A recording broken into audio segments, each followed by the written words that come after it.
Fire is important to Indigenous people, and we could not live without it. Fire means the calling of people together, the gathering in a circle around the fire, in a spirit of justice and truth. And I invite you to envelop yourselves in this healing smoke. Let it join with your spirit and help to heal the hurt, pain and suffering, and thus making room for love, healing and faith. And I realise that for some it would have been very difficult to walk through the gates of Xavier College. For some, this was a place of great hurt, harm and abuse. As the current principal, along with the rector, Father Chris Middleton, and the provincial, Father Brian McCoy, we wish to apologise for the pain you experienced either from physical, emotional or sexual abuse whilst a student at the college, and for any hurt that has continued for many years. I was a member of the advisory group of the Xavier Memorial Project, which had particular significance because I actually was a boarder at Xavier and was abused there in the early 1970s. I've been a support to a number of people who are also survivors. Standing before you today is a 13-year-old boy who arrived on this college in May 1972. Sadly for me, tragically, in that year I suffered physical, emotional and psychological abuse and sexual abuse from a parish priest in North Balwyn, a priest here at Xavier. But today, for me, for other victims who are here, for those families and for those who've probably lost loved ones, I don't have to be afraid anymore. With this memorial here, I don't have to be afraid. I can start to build in the healing. Richard Jabara got an agreement during his mediation with the Jesuits that they would put in a memorial to commemorate a rock which in itself has no power. It's what we place on the rock, our wishes, our thoughts, our hopes, our aspirations, that is most important. And that changed the emotional and psychological and spiritual landscape for all of those who participated in that project. There are others who are not here and who've sadly taken their lives. And I want you to reflect on that, because 14 years ago I planned my suicide, and it was very real, and it was very logical, and frighteningly it was like putting out the rubbish. It was something I had to do. And if it wasn't for my wife then saying, "What's wrong with you?" I wouldn't be here, standing here today. For about the last 20 years I've been involved in mental health, predominantly around complex mental illness, and a lot of issues there around suicide, and we know how much childhood abuse is a contributor. It's something that I have to deal with every day, and others who are out there, and we all know the Royal Commission and the Victorian Inquiry, and we have one of the members of that Victorian Inquiry here today, which is great, that there are thousands of us and thousands of victims and families who've had to suffer. If you can see this, and if you've got people who are telling you their story, you can't just sit by and say, "Oh, that's very sad," and do nothing. So with a little help from my friends, as the old song says, we've gathered together to try and really give people the support they deserve. So I'd like to finish by saying that I think there's hope.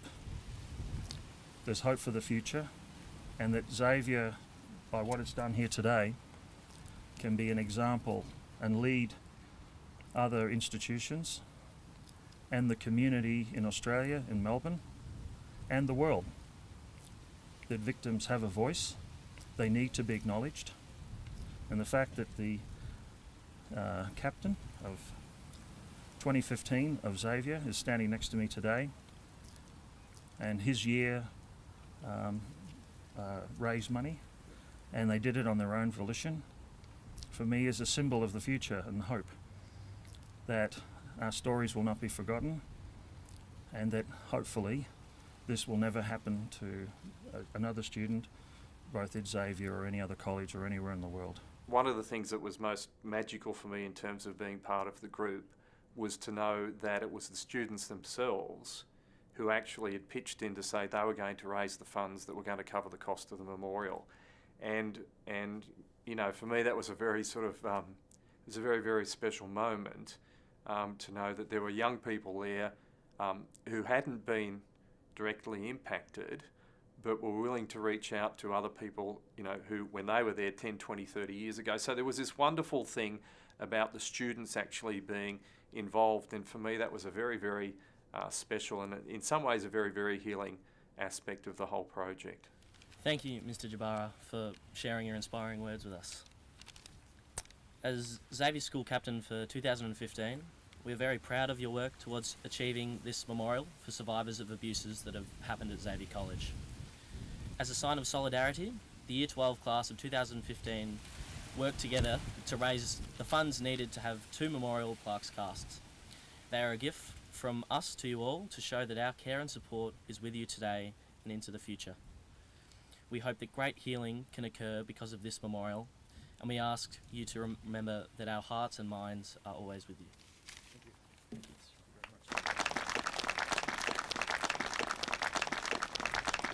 There was a point in time where a moment of a pinprick of light.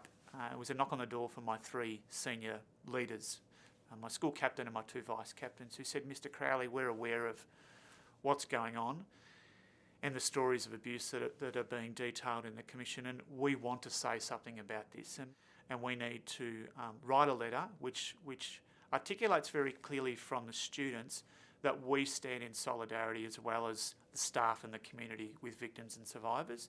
We're sorry for what happened. We didn't need to hide. We could own this part of our history. It's not something we're proud of, but it's something that we're absolutely committed to acknowledging and supporting victims and survivors moving into the future." Listening to the pain that others have carried has been a slow and humbling journey. Acknowledging those often hidden and denied acts of violence done by Jesuits and lay.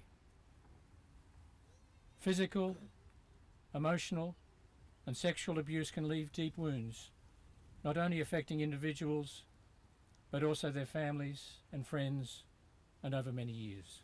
It's about understanding that intelligent people need to take responsibility for what's gone on in the past, what they didn't understand, and allow for a process of healing and restoration to then occur. What does leadership on this issue involve?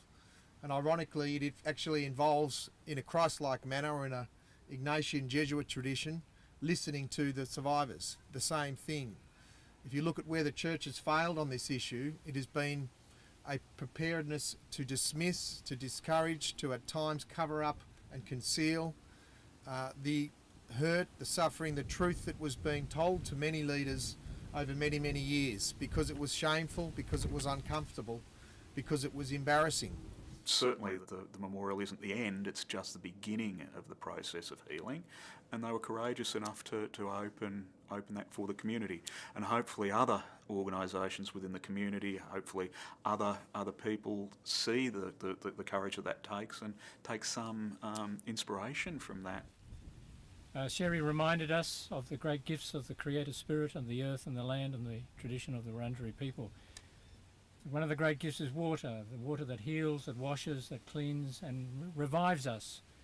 I'm going to now just pour some water over the memorial, but invite those of you who wish to come forward. There are 2 jugs, just as a sign of washing away the dust and the hurt and the pain, but also seeking the healing and the life and the freshness that good water can bring, and it's water from the earth. So back to the earth, back to creation. So I'm just going to do my own little blessing with pouring the water, but if you'd like to come forward, there are 2 jugs. just come forward and pour some water over the memorial. Having the formal ceremony and stepping through and pouring of water and all those things, I think, was incredibly valuable, because one of the things is that we have to find rituals and ways. I mean, you know, I go back to the church. I mean, the whole thing there was the ritual, whether it's of communion and all those sorts of things. And now we need to find healing rituals that can actually deal with the abuse that did occur. Walk on through the wind, walk on through the rain, though your dreams be tossed and blown. Walk on with hope in your heart, and you'll never walk alone. You'll never walk alone. Walk on with hope in your heart, and you'll never